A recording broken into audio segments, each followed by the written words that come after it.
श्री स्वामी समर्थ। माझ्या सगळ्या गोडताईंचं, मैत्रिणींचं आणि स्वामी भक्तांचं माझ्या यूट्यूब चॅनलमध्ये मनापासून स्वागत आहे।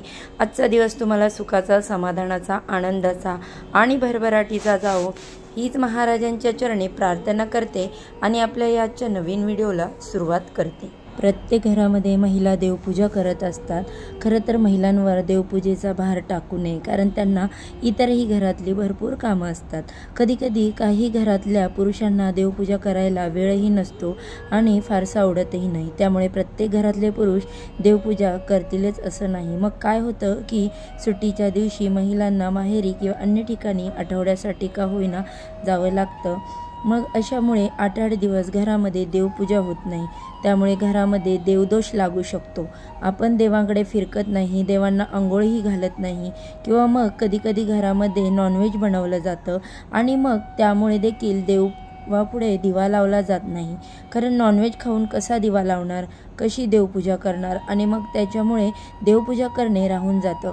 बऱ्याच जणांना हे माहीत असेल किंवा नसेल, तर आपल्या घरामध्ये देवघर असणं अतिशय महत्त्वाचं असतं। देवघर आहे म्हणजे आपल्या घराचा आत्मा असतो, त्यामुळे देवांची देवपूजा होणं तर महत्त्वाचंच आहे। आपल्याला थोडीशी जरी अडचण आली तर आपण लगेच देवा करत राहतो। आपलं गाऱ्हाणं ऐकून घेण्याचे एकमेव ठिकाण म्हणजे देवघर असतं, त्यामुळे महिलांना तर देवघराशिवाय करमतच नाही। पण ज्या महिला जॉब करतात त्यांना काही ठिकाणी देवपूजेसाठी वेळ नसतो।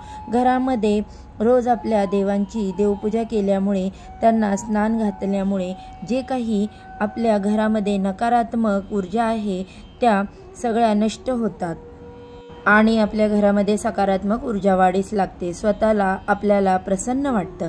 जे काही दैवतत्व आपण मानतो ते जागृत राहतं, आपल्या घरामध्ये चैतन्य राहतं। पण बघा, किती जरी आपण असं म्हटलं तर बऱ्याच जणांचं असं होतं की कामामुळे किंवा काही कारणामुळे देवपूजा करणं रोज शक्य नसतं। जॉब असतो, व्यवसाय असतो किंवा इतर कामं असतात, लहान मुलं असतात, आणि बऱ्याच वेळेला काय होतं की जे गृहिणी असते घरातली तिच्यावरती पण कामांचा लोड असतो, किंवा ज्या महिला आहेत ज्यांना जॉब करून घरातलं पण सगळं मॅनेज करावं लागतं, किंवा कोणी जेंट्स देवपूजा करणारं असतील तर त्यांच्या मागे पण भरपूर कामं असतात आणि किती जरी वेळ काढायचा म्हटलं तरी शक्य होत नाही। बऱ्याच जणांना असं म्हणणं असतं की ताई, आमच्या देवघरामध्ये खूप मूर्ती आहेत, खूप फोटो आहेत, त्यामुळे आम्हाला रोज जर देवपूजा करायची म्हटलं व्यवस्थित देवांना स्नान घालून तर ते शक्य होत नाही, खूप वेळ लागतो। पण आम्हाला आमच्या कामामुळं, जॉबमुळं, व्यवसायामुळं हे शक्य नाही, तर काय करावे?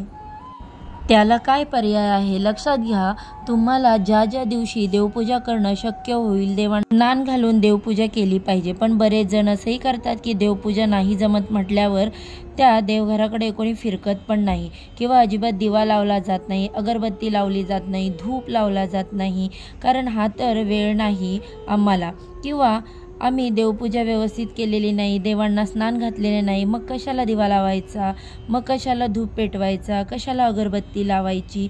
तर मग असं करायचं नाही। जरी तुम्हाला रोज देवपूजा करायला वेळ नसेल तरी देखील तुम्ही अशा प्रकारे कोरडी देवपूजा करू शकता। ती कशी करायची मी तुम्हाला सांगते। कारण काय असतं, आपल्या देवघराकडे आपण अजिबात लक्ष देत नाही। समजा दिवा पण आपल्या देवघरामध्ये लावला जात नाही तर आपल्या घराला दोष लागू शकतो, किंवा जे नकारात्मक ऊर्जा आहे ती मोठ्या प्रमाणावर आपल्या घरामध्ये पसरू शकते। अशा घरांमध्ये वारंवार वादविवाद होत राहतात। घरांमध्ये नवीन समस्या, कोर्ट कचेरी, आजारपण, घराची कामं, अशी सर्व कामांमध्ये आपल्याला अडचणी येत असतात, कारण आपल्याकडून देवाची सेवा व्यवस्थित घडत नाही। त्यामुळे आपल्याला बऱ्याच अडचणींना तोंड द्यावे लागते। ज्या ज्या दिवशी तुम्हाला शक्य आहे त्या दिवशी अवश्य तुम्ही देवांना स्नान घालून अशी देवपूजा करायची। आता बघा, रोज शक्य नाही तर काय करायचं, तुम्ही आपल्या देवघरामधला जो दिवा आहे तो रोज सकाळी संध्याकाळी प्रज्वलित करा। एक तरी वेळेला तुम्हाला दिवा प्रज्वलित करायचा आहे, सकाळी किंवा संध्याकाळी।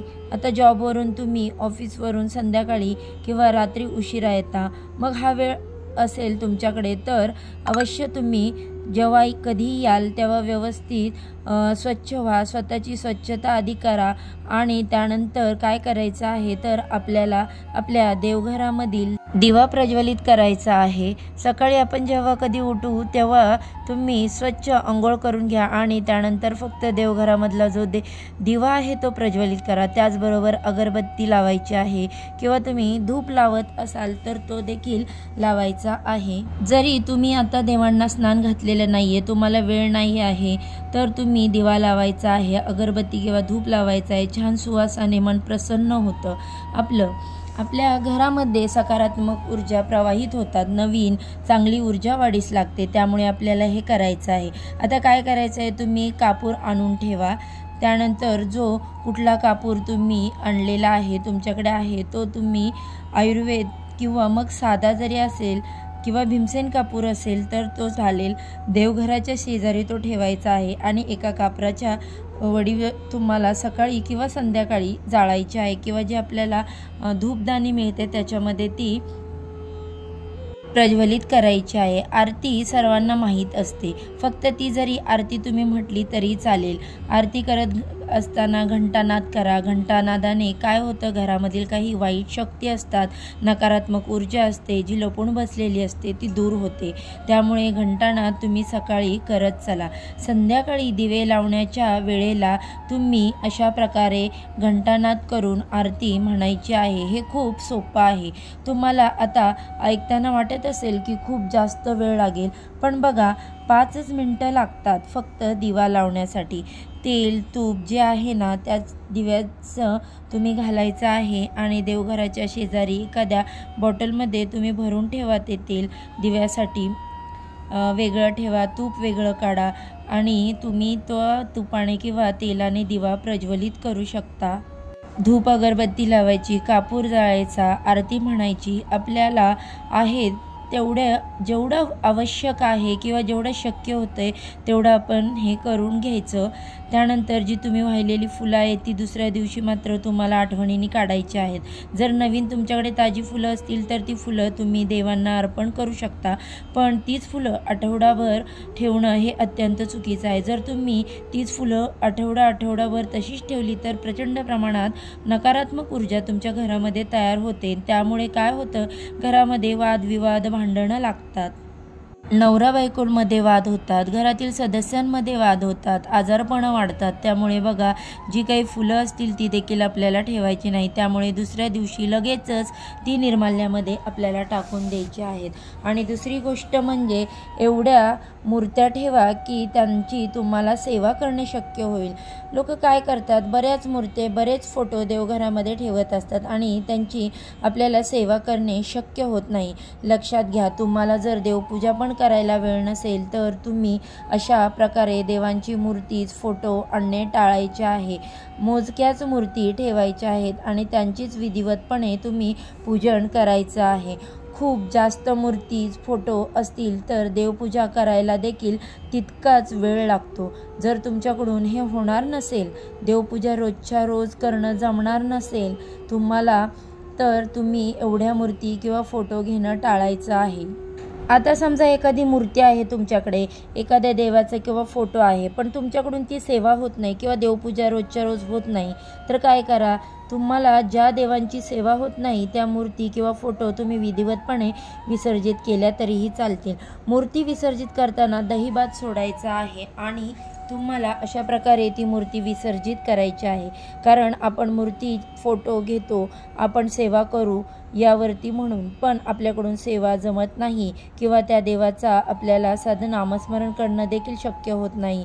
आणि काय होतं मग, जर रोज आपण देवपूजा आपण करत नसतो, काहीच करत नसतो त्या देवांचं, तर आपल्याला घराला दोष लागू शकतात, घरामध्ये नकारात्मक ऊर्जा वाढू शकते। त्यामुळे बघा, एवढेच देव ठेवा की ज्याची तुम्हाला सेवा जमणार आहे किंवा तुम्ही रोज देवपूजा करणे जमत नसेल तर अगदी मोजकेच देव तुम्ही देवघरामध्ये ठेवा।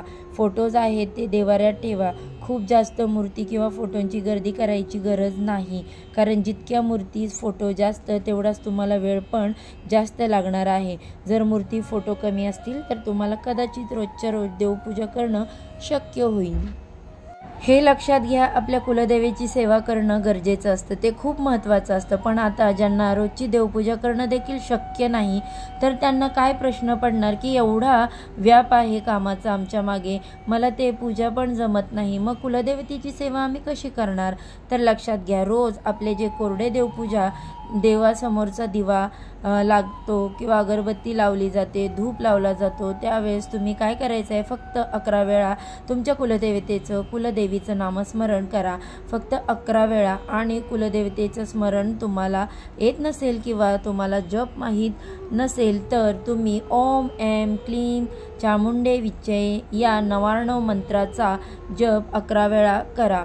तुमची कुलदेवतेपर्यंत सेवा आहे ती नक्कीच पोचेल. बघा, कुलदेवतेला पण साधी सोपी अशी सेवा पसंत पडते. फक्त तुमच्या शुद्ध मनाने ती सेवा केलेली पाहिजे.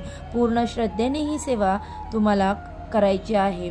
तुम्हाला कशाचीच कमतरता पडणार नाही, कारण आपल्या कुलदेवतेची देवांना माहीत असतं की आपण किती कष्ट करतोय, खूप आपण मेहनत घेतोय. त्यामुळे बघा, जो कोणी मनापासून सगळं करतो ना, त्याचं सगळं जे काही आहे ते बोलीबाबडी सेवा जी आहे ती देव स्वीकारत असतो. म्हणजेच काय होतं की आपण जी पण सेवा करू देवापर्यंत अगदी सहजपणे पोचते. ज्या दिवशी रांगोळी घालणं शक्य होईल देवघरासमोर, त्या दिवशी आवश्यक फुलांची रांगोळी काढा, स्वस्तिक काढा, महालक्ष्मीचे शुभचिन्ह काढा, उंबरठ्याच्या दोन्ही बाजूला तुम्ही रांगोळी काढा. अशा गोष्टी करू शकता. आणि अजून एक पूजा करत नसाल तरी देखील ही गोष्ट तुम्हाला करायची आहे. यासाठी तुम्ही सुरुवात करा किंवा एक सवय लावून घ्या त्या गोष्टींची. बघा, तुमच्या घरामध्ये सकारात्मक ऊर्जा नक्की वाढणार. तुम्हाला कुठल्याच बाबतीत कसलीच अडचण येणार नाही. आणि ती गोष्ट आहे ती म्हणजे तुळशीसमोर दिवा लावणे. आता रोज संध्याकाळी तुम्हाला तुळशीसमोर दिवा लावायचा आहे. एक पणती रोज तुळशीला लावा. तुम्ही हे करा आणि रोज ती पणती तुम्हाला तुळशीला लावायची आहे. तुम्ही जरी जॉबला आहे तरीही, तुमचा व्यवसाय असला तरी उशिरा का होईना तुम्ही घरी येता त्यावेळेस तुम्हाला आवश्यक तुळशीसमोर एक दिवा लावायचा आहे. हे अजिबात विसरू नका. जेव्हा तुम्हाला ही सवय होईल ना, या गोष्टींचा कंटाळा येणार नाही. या उलट तुम्हाला तुमच्या घरामध्ये खूप पॉझिटिव्ह एनर्जी आलेली जाणवेल. तुम्ही ह्या गोष्टी करायला सुरुवात करा. बघा, नक्कीच खूप चांगला फरक तुमच्या आयुष्यामध्ये पडेल. आता बघा, ज्यांना देवांना स्नान घालणं शक्य नाही त्यांनी काय करायचं आहे, पौर्णिमा, अमावस्या अशा तिथींना तरी देवांना स्नान घालायला विसरू नका. त्या दिवशी तरी आपल्याला देवपूजा मात्र करायची आहे, हे लक्षात घ्या. किंवा तुम्ही आता जॉबला चालला आहात किंवा तुमच्या कामाला जात आहात तर या वेळेमध्ये तुम्ही देवांचं नामस्मरण करा आणि गणपती बाप्पांचे जे गणपती स्तोत्र आहे त्याचे श्रवण करा. त्यांनी तुम्हाला जर प्रवास करत असाल तर देवीचे स्मरण करा. सतत देवांचे नामस्मरण केल्याने देव आपल्याला कसलेही धक्का लागू देत नाही, असा कित्येक जणांचा अनुभव आहे.